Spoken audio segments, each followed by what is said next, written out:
एवं मैं आपने बोलते हैं ना अशक्ति के कारण बुद्धिनाश के कारण अनेक समय शब्द भेद भी हो सकता। ऐसा हुआ यदि हुआ होगा तो बोलो मैं उस पर भी साक्षात्कार करने सुधारने की कोशिश करेगा।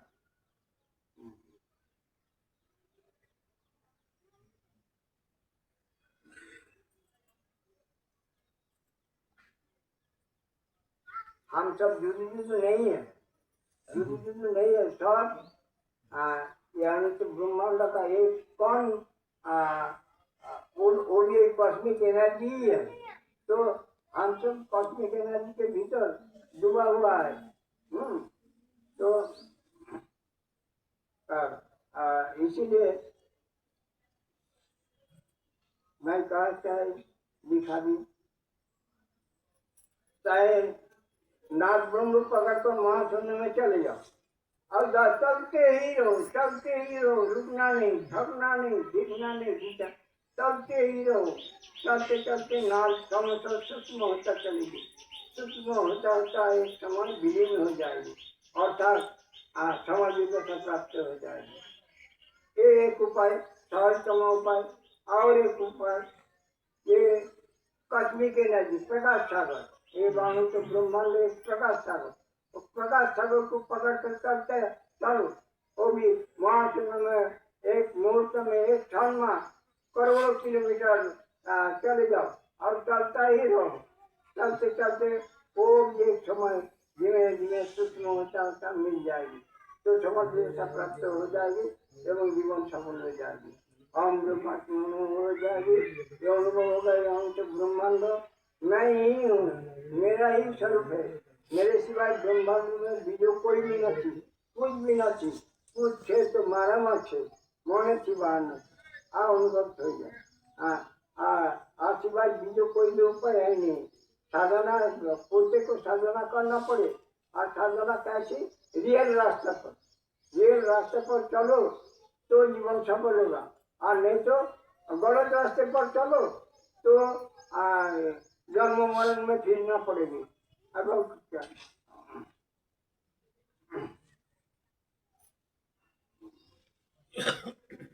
इसलिए गलत रास्ते छोड़कर ये रास्ते पर चलो।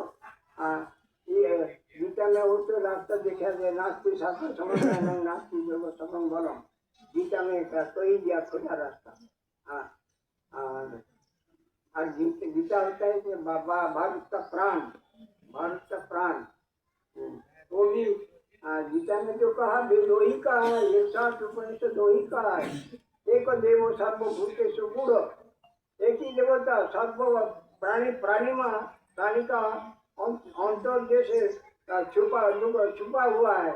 एक देव सर्वभूतेषु गूढ़ सर्वव्यापी सर्वभूतांतरात्मा कर्माध्यक्ष सर्वभूतादिवास साक्षी चेता केवल निर्गुण माने सतरजतम गुणातीत, सत्य भी नहीं, गुणातीत गुण शून्य। तो सब शून्यावस्था प्राप्त जब तक नहीं होती है सर्व शून्य। महर्षि पतंजलि लिखा है योग चित्त वृत्ति निरोध, चित्त का वृत्ति शून्यता ही योग, चित्त का वृत्ति शून्य। एक जगह देखा चर्चा किया है ये चित्त का वृत्ति शून्य होने से नहीं होगा, तो ये गलत है। चित्त वृत्ति शून्य हो जाए तो बाकी क्या रहेगी, कुछ भी रहेगा नहीं। योग चित्त वृत्ति निरोध है। और सर्वचिंता परित्याग निश्चिंत योग उच्चते, चिंता शून्यता ही जो चिंता शून्य हो जाए तो हम ब्रह्मास्मि अनुभव हो जाएगी। परंतु जब तक चिंता रहेगी, जब तक संग रहेगी, तब तक चिंता भी रहेगा। संग रहेगी तब तक चिंता भी रहेगा।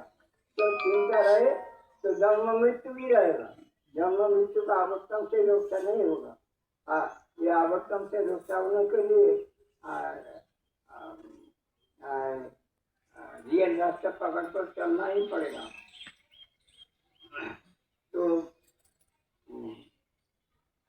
योग चित्त वृत्ति निरोध सर्व चिंता परित्यज निश्चिंत जगो उच्चते, चिंता शून्यता ही योग। तो ध्यान, जो कोई बोला ये ध्यान करो, वो करो, से करो, ध्यान करने से होगा नहीं। और एक्चुअली ध्यान होता है सप्तम, यम नियम आसन प्राणायाम प्रत्याहार धारणा समाधि अष्टम ज्ञानी। सप्तम स्तर में ध्यान का गंभीरता से समाधि प्राप्त होती है, ध्यान का गंभीरता से समाधि प्राप्त होती है। और जब तक क्या पहले ही ये जो यम नियम ये सब पाया जब तक पाया नहीं बनाओगे तब तक बिल्डिंग तुम्हारा बनेगा नहीं। पाया बनाओ और अनुभव करो, आत्मलीन हो जाओ, तल्लीन हो जाओ, ब्रह्मलीन हो जाओ, कस्मिक जी के साथ जुड़ी हरिमणि ने एक हो जाओ, एक हो जाओ तो जीवन सफल। जन्म मृत्यु अपना इच्छाधीन हो जाएगी। एक शास्त्र में कहते हैं ना, ये अष्टांग मोचन त्याग करने वाला को भी ज्योति माना जाता है। तो अर्थात शक्ति धारण अनिवार्य भी करना पड़ेगी। दुर्बल का पारमार्थिक जगत में पाव मुक्ति का अधिकार है ही नहीं। दुर्बलता ही पाप सिवाय पाप नाम के बीजो कुछ भी नहीं, कुछ भी नहीं। विचार करो, एकली आया एकली जाना है, साथ में कोई आया नहीं, कोई जाएगा भी नहीं। तो कुछ लाया नहीं, कुछ ले जाने का नहीं, सब पड़ा रहेगी। थोड़ी दिन पहले हमारे प्रिय रतन टाटा गुजर गया, जो 1400 लाख करोड़ का मालिक था। एवं जो टाटा का सर्विस पर दिया है, एक को भी छोड़ा नहीं। कोई गलत किया तब भी उसको क्षमा कर दिया, उसको सुधारने के लिए मौका दिया। परंतु तो थोड़े दिन पहले एवं वो आजीवन बाल ब्रह्मचारी था एवं जगत को ललमते ही किया है। सारे विश्व में टाटा का नाम है। तो मैं ये लिखा कि निस्वार्थ रूप से लिखा, फिर भी एक शास्त्र इनर मन में एक शास्त्र की 2 दिन का याद तो रहेगी, 2 दिन का याद ही रहेगी। विजन कल्याण होगा, जगत कल्याण होगा। मैं लिखा है 2 दिन का याद ही रहेगी। एक छुपी ही शास्त्र होना स्वाभाविक, परंतु फिर मेरा विजन कल्याण भावना, जगत कल्याण भावना ही मेरा लक्ष्य है। एवं पहले बार बार कहा है जे विश्वमा घर घर तथा दिवाली बना रहे। तो और इसीलिए गुरु परंपरा की मूर्ति बैठा कर मंदिर बनाया। फिर समाज चाहते मूर्ति दिखने के लिए चाहता है, मूर्ति चाहते मन को बैठाने के लिए। तो इसीलिए नारायण मंदिर बनाया। नारायण का जन्म बार हुआ, जिन्हीं जन्म बार थे नहीं, मरण बार होगा ही होगा। नारायण का जन्म हुआ नहीं, इसलिए हमारा भारत में का घर घर नारायण पूजा होती है। तो नारायण का जन्म बार है ही नहीं, मरण बार भी होगा नहीं। तो इसीलिए कैसे नरत्व से अयन नारायण, नरत्व से अयन निष्कृति छुटकारा मुक्ति प्राप्त करने के लिए नारायण स्थूल मूर्ति कल्पना करते हैं मन को बैठाने के लिए। इसीलिए मैं समाज जो चाहते हैं मूर्ति देखना, इसीलिए मैं नारायण मंदिर बनाया।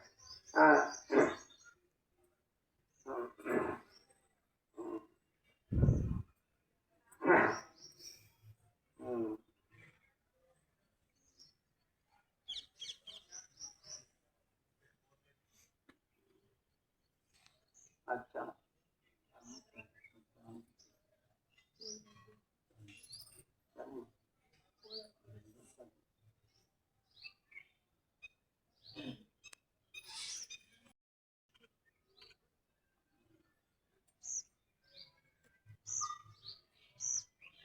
नहीं सब कुछ त्याग करके छोड़कर निकाला। मैं विचारशील था नहीं, बीच में राजीनामा आपने निकाल पड़ा। तो कारण अपना जन्म से ईश्वर प्रेमी ईश्वर अनुभव के लिए मैं प्रजनशील, तो जन्म से प्रजनशील, तो इसीलिए सब छोड़कर निकल पड़ा। एवं वर्तमान मैं सुखी हूँ, कारण मैं सुखी इसलिए जे मैं निश्चित बुद्धि संपन्न हूँ, जब मैं शरीर नहीं हूँ, मैं शरीर भर में रहना वाला हूँ। शरीर का शरीर व्याधि मंदिरम, शरीर बीमारी का खानदान से एक दिन नाश हो जाएगी। तो ऐसी कोई शरीर नहीं, ये सब विचार करके आप आत्मलीन होने का प्रयत्न करो तो जीवन सफल होगा। बीजो कोई रास्ता मैं जीवन पिता नहीं करते, बीजो कोई भी रास्ता है नहीं। आत्मा ने और को हूँ कौन सी जानो आप सोचते थे।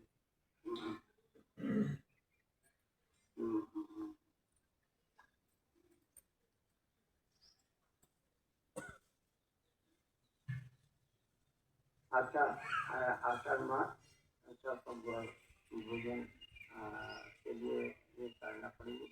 अभी बरसात आ जाए तो सबको हैरान हो लेना पड़ेगी, इसलिए मैं अभी विराम देगा। एवं मेरा भी लेना, इसलिए जो कोई किसी का कोई प्रश्न व शंका कोई व्यक्त करे तो मैं कोशिश करेगा उनका शंका दूर करने का। अभी भी बोलो, परंतु मैं जैसे कहते हैं मैं विश्व में सुना नहीं, एवं मैं जीवन को चालीस करके कहता है आज सत्य सिवाय जो कुछ भी नहीं, इसीलिए मैं इतने कड़क शब्द व्यवहार करता है। केवल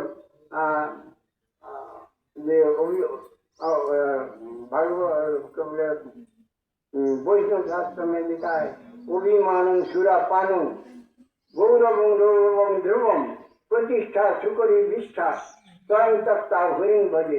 अभिमान सुरापान जैसी दारूपान जैसी पाप कर्म मान कर अभिमान छोड़ो। गौरवं गौरवं ध्रुवं, गर्व को गौरव नरक विचार करके गर्व छोड़ो। प्रतिष्ठा सुकरी विष्ठा, प्रतिष्ठा को भूल की मौत जैसी कोई करना आते नहीं है, ऐसी भूल की मौत जैसी जान करके प्रतिष्ठा की इच्छा त्याग करो। तो त्याग करके स्वयं सबका हरिण बजे, तीन को त्याग करके हरि को भजना कैसे आत्मलीन हो जाओ। आत्मा ने और कौन छुई जानो, आज उपाय से कोई उपाय है नहीं। आगे करके मैं विराम देते हैं। आज सबको रिहाई मिले। वातावरण आषाढ़ महीना और बरसात आ सकता है देश में। देश में देखो ये बन्ना आ जाते हैं, बाढ़ आ जाती है, बाढ़ आ जाती है। इतने पानी कहाँ था महाशून्य में, सतत तूफान चलते हैं। तब जाकर देखो ना महाशून्य में सतत तूफान चलते हैं, इतने पानी सब पकड़ कर रखते हैं। तो जाना पड़े, जाए तो ले जाए, खाए तो भूख मिटे, जाए तो देख सके, नहीं जाने से कैसे देख पाओगे। इसीलिए मारा शब्द मान लो, ये मैं कभी कहा नहीं, कहेगा भी नहीं। मैं कहेगा अपना जीवन में उतारने की प्रयत्न कर ही नहीं, देखो उतार सको तो स्वयं खबर पड़े, स्वयं को खबर पड़ जाएगी ये बापू झूठ कहा नहीं, बापू सत्य ही कहा है। एवं मेरे बाहर जैसी बोलने छोटे रास्ता दिखाने वाला मुझे मिला नहीं, परंतु मैं अनेक मुक्त सन्यासी के साथ मिला है, अनेक शंकराचार्य से मिला है। मुक्त सन्यासी मेरे प्रति प्रेम हुआ है, विश्वास हुआ है, भरोसा हुआ है। तो प्रेम थी यानी अनुभव का अनुभव मुझे विज्ञान बोलो, दान बोलो, और प्रेम में बोलो, अनुभव का किया है। और मैं भी वही सबको सबका कोई मत परस करने का कोशिश करता है। तो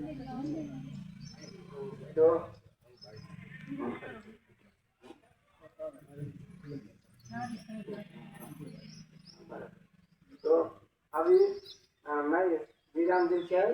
ओम ब्रह्मांडं परमसुखदं शिवं ज्ञानमूर्तिं दण्डातीतं भवं सदीशं तत्त्वमूर्तादिलक्ष्यम् एकं नित्यं विमलं सर्वदा सत्त्वभूतं भावातीतं शिवरहितं सद्गुरुं नमामि।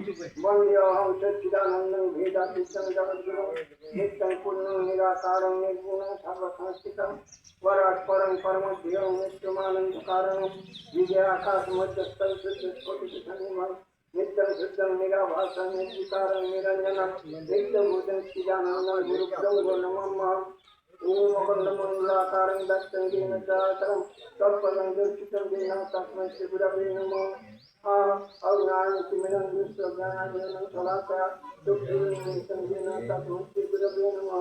गुरुर्ब्रह्मा गुरुर्विष्णु गुरुर्देवो महेश्वरः गुरुर्देवो परमब्रह्म तस्मै श्रीगुरवे नमः। ओम जय गुरु जय गुरु जय गुरु। मैं बोलते बोलते छाता आ गया। क्योंकि गुरुकुल में छाता आती है, हाँ वो भी बंद हो जाएगी, कोई चिंता करना नहीं। सब भोजन भोजन तो बरसात आती है। बंद हो जाएगी। तुम्हारे पास रहे तो तुम किसी को दे सकते, पास में ना रहे तो क्या लो। इसलिए जो अनुभवी वो अनुभव करा सकते, इसलिए अनुभवी गुरु होने चाहिए। अनुभव कराने का सामर्थ्य बना होनी चाहिए। वही तो गुरु कृपा, गुरु अनुभव करवा देते दीक्षा के टाइम पर। देख जो प्रकाश स्वरूप आत्मा जो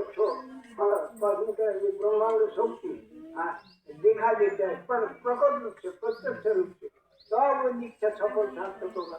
आजकल शिष्ट का कर्तव्य होता है कि 10 दिवस अपना जीवन वो दीक्षा चले, वो यौगिक प्रक्रिया से दीक्षा चले।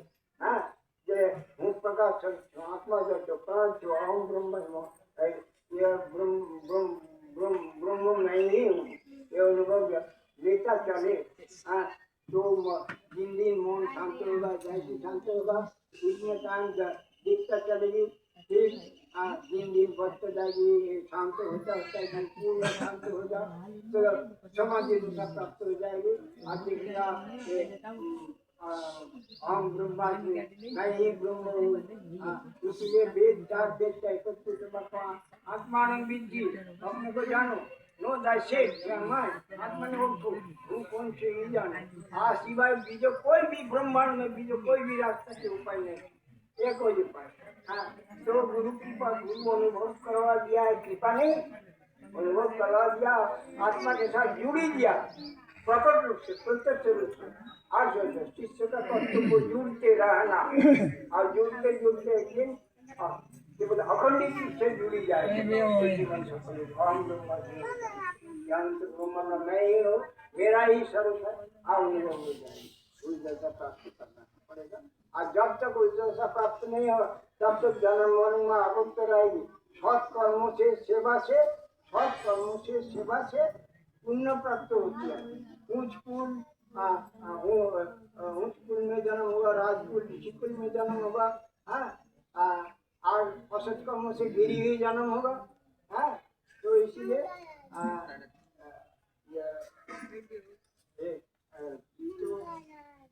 केवल सत्कर्म से पुण्य प्राप्त होगा, शांति मुक्ति नहीं। साथ ही साथ आत्मलीन होना पड़ेगी, आत्मा ने ओळखना पड़ेगी, तब शांति मुक्ति मोक्ष का भागी बनेगी। आत्मा ना उनकी सके तो जन्म मरण का आवर्तन में फिर ना ही पड़ेगा। मैं त्रिभुवन को चैलेंज करता हूँ, सर्वमोक्ष पदल को फिर ना ही पड़ेगा। जन्म जैसी करनी ऐसी भरनी, जैसी करेगा ऐसी प्राप्त होगा। कोई संसार करना चाहिए। गुरुजी का रास्ता नहीं है तो हम लोग भक्ति करके नहीं जाते। भक्ति किसे कहते हैं? भक्ति करने वाला वस्तु नहीं, वो उपैसा है, वो उपैसा आपको ईश्वर को समर्पण करो, सब आ जाएगा। ईश्वर को समर्पण करो, समर्पण ही उपाय है, सहज उपाय है।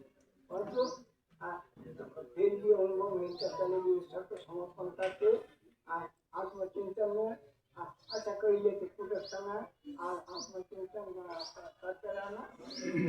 बोले ना साधन करते करते नाच पकड़ते हुआ है, वो नाच पकड़ कर चले या प्रकाश सागर पकड़ कर चले। अनंत ब्रह्मांड व्याप्त होकर एक प्रकाश सागर, वही कॉस्मिक एनर्जी, वही ब्रह्मांड शक्ति। चंद्रमा, चांद में ये भारत बोले उपग्रह भेजा है, तो उधर जाके घूरते चलते हैं।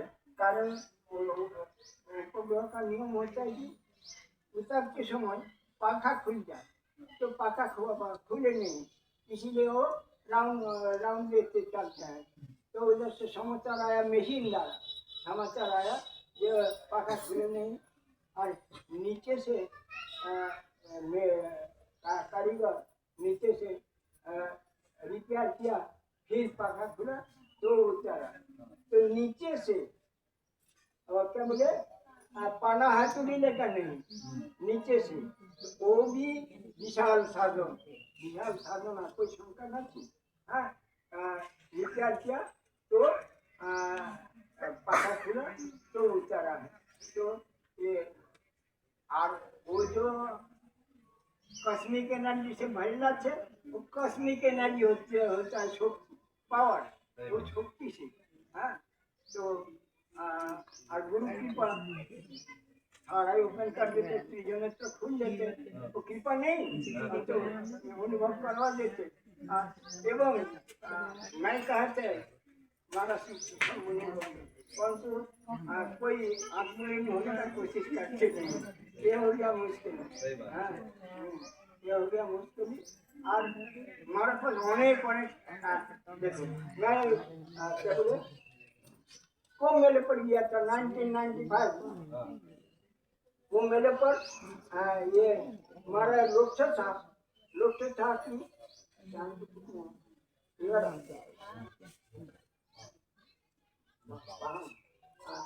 कुंभ मेले पर मैं संकल्प करके गया, ऐसे प्रश्न रखने था कि मैं कुंभ मेले को संकल्प करके गया।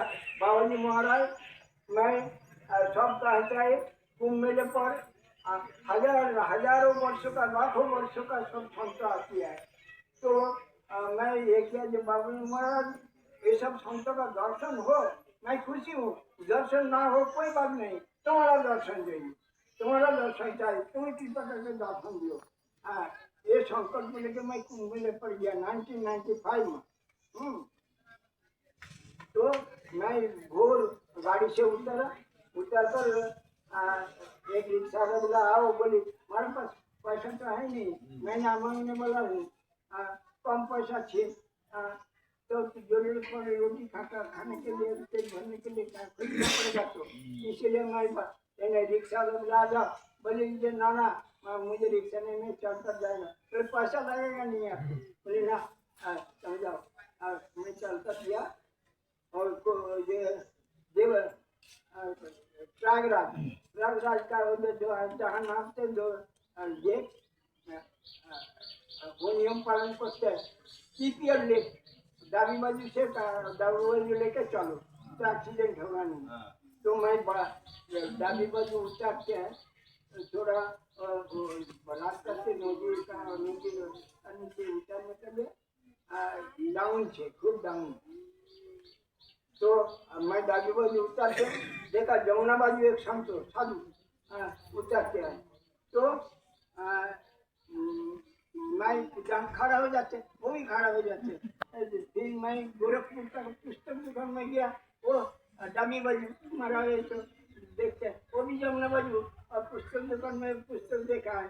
मैं मुझे बोला दे पुस्तक आप ये जो मर्जी दे देना, बोली ना नहीं चाहिए, लिया नहीं।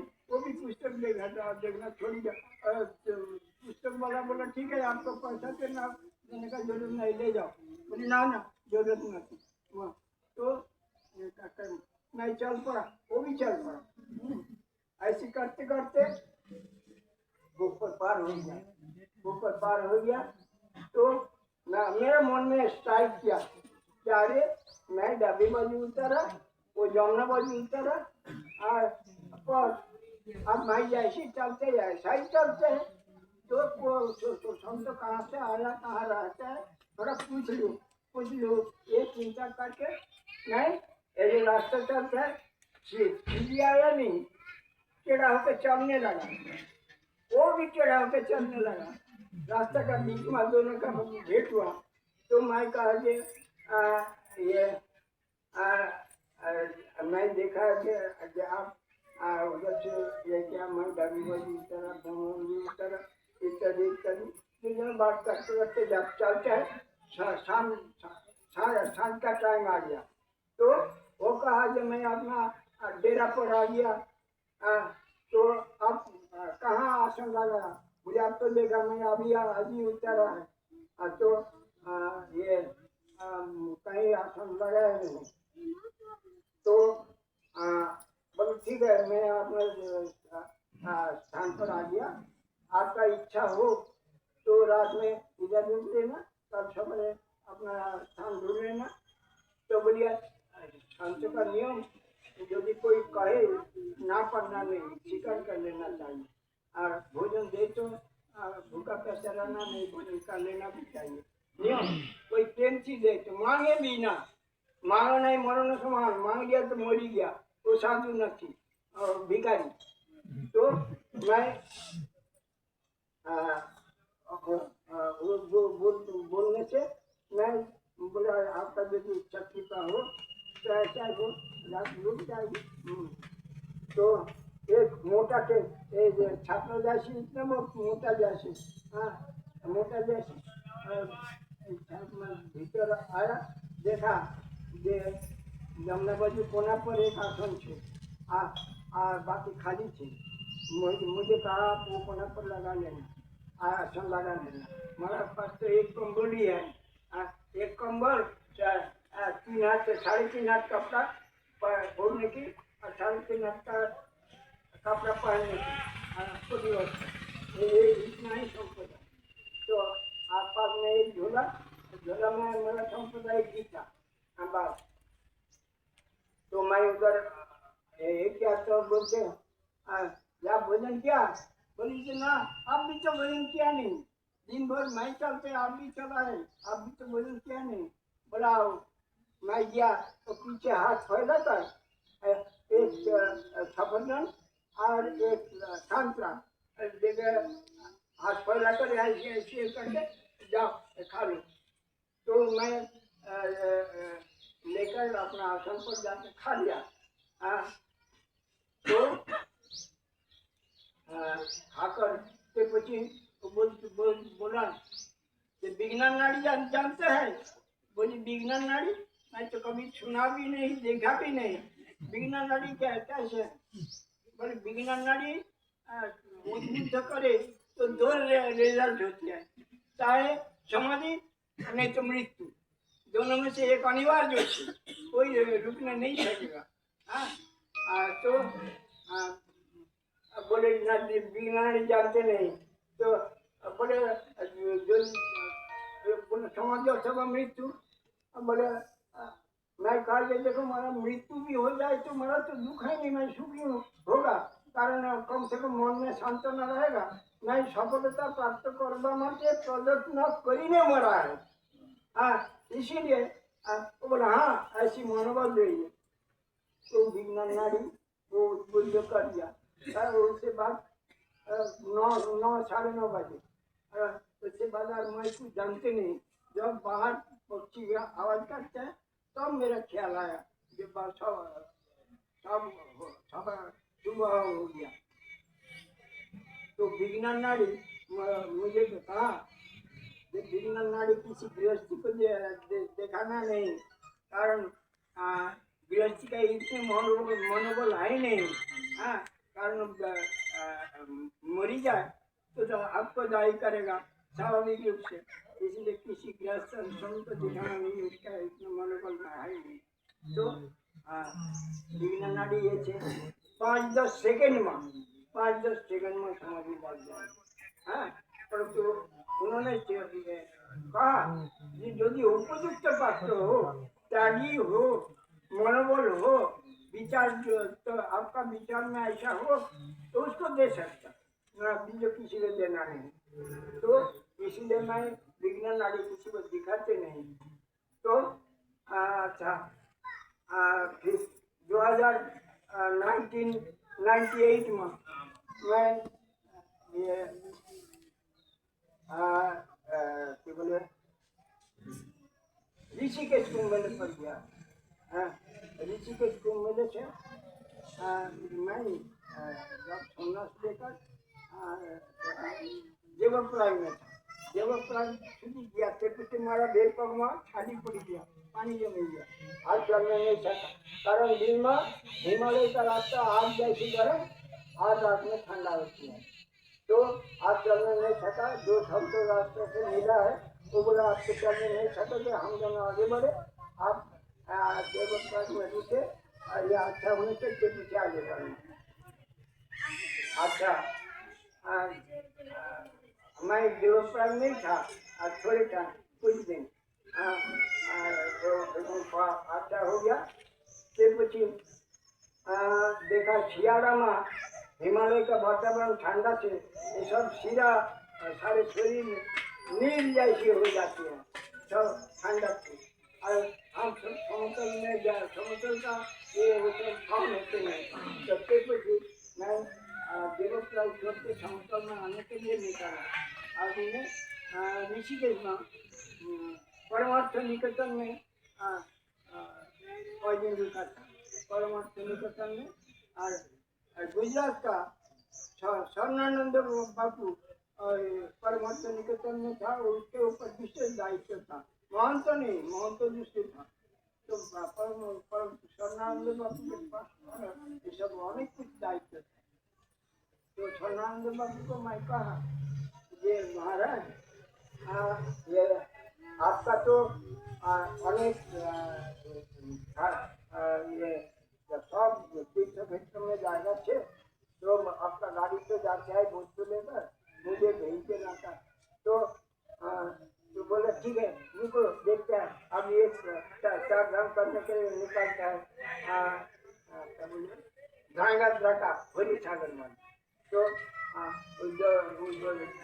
हमारा हाथ शुरू किया, थे और पकड़ा कर पकड़ा दिया और दिया जल्दी से आगे उसको बोला देख संत को ले जाओ। तो वो बोले संत को देखना था, बस देखा जैसा बोला हाँ जा ले जाए। तो ये 4 धाम किया, 4 धाम करके वापस आते समय परमार्थ निकेतन में रुका था। एवं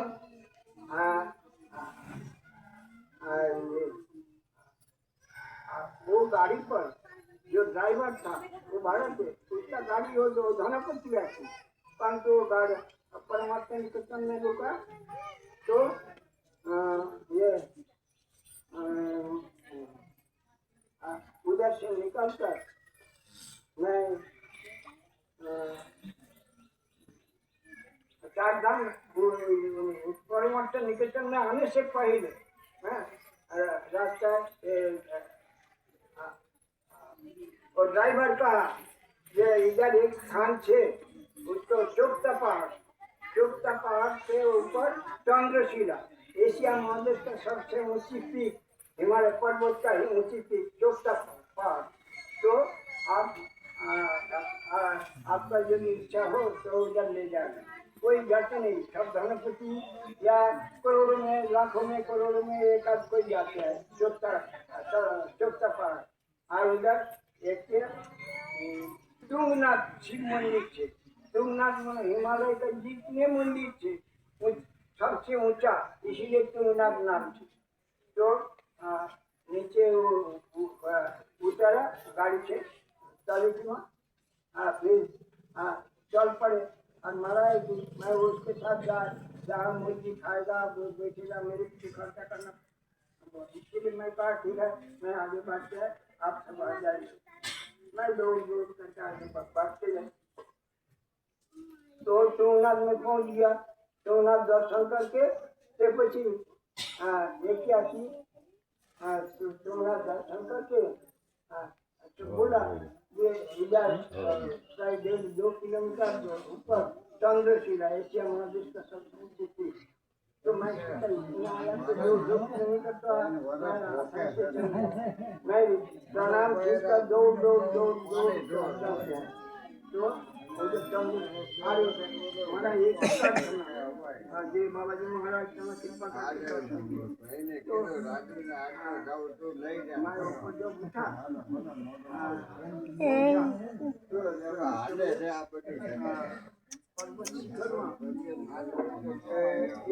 छापला दे कि इतना ही जाएगा, एक घर भी ना कुछ भी ना तूफान आ जाए तो फांसेगा नहीं, उड़ा के ले जाएगी। तो चिंता करते ऊपर उठकर देखते हैं चारों बाजू कितने नीचे सब बर्फीली पहाड़ दिखाई पड़ता है। मैं विश्व का सबसे ऊंचा में खड़ा हूँ, नाचने लगा।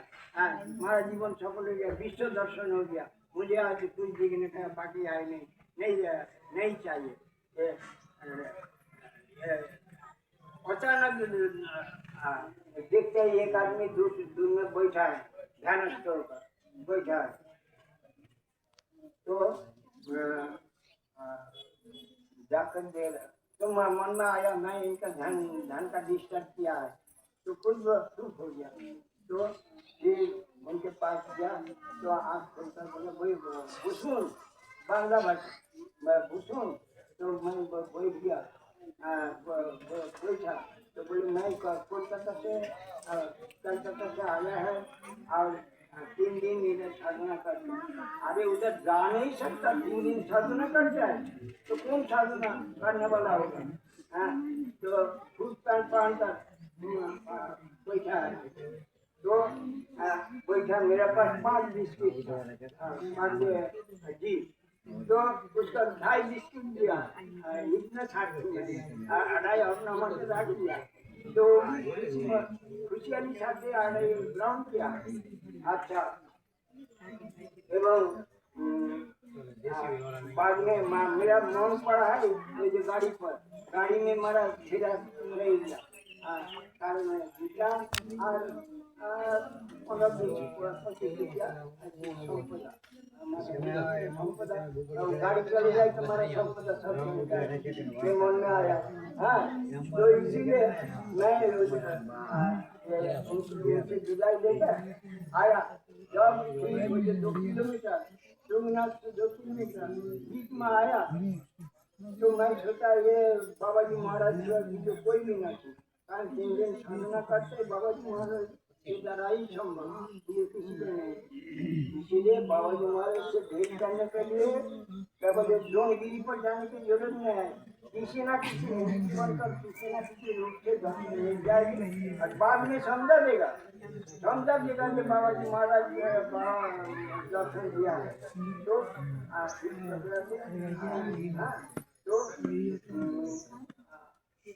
इसलिए दर्शन दिया है। हमारा संकल्प एक निश्चय दृढ़ता जरूर करेंगे। समर्पण इसलिए दर्शन दिया। समझिए करो ये करे ये ना कभी भर नहीं पाए। अभी ये कुछ छाता है बंद हो गया। अभी भोजन के लिए भोजन तैयार हो गया, थाली आते हैं भोजन के लिए सब तैयार हो जाओ। ये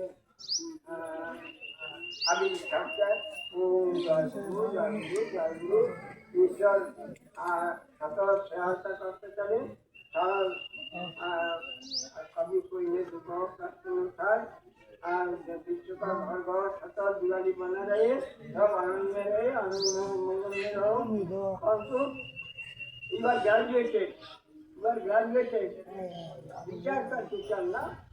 हमारा शब्द भूल नहीं, मैंने जो कहा परंतु भूल की ठीक हम तो विचार करके निर्णय लेना पड़ेगा। सारे मुंह पर देखना पड़ेगी। बापू जो कहा ये सत्य की निष्ठा होकर निश्चय होना पड़ेगा। निश्चय होकर अपना जीवन में उतारने की प्रयत्न करना पड़ेगी, तब जीवन सफल होगा। आशीर्वाद की भूख मिटे नहीं, आशीर्वाद की शांति मुक्ति मोक्ष भी मिलेगा नहीं। પોતાના પુરુષાર્થ દ્વારા સાધના દ્વારા ये शांति मुक्ति मोक्ष मिलेगा। ये ध्यान में रखकर चलना। जय गुरु जय गुरु जय गुरु जय गुरु। अभी विराम देते हैं। जय गुरु नारायण।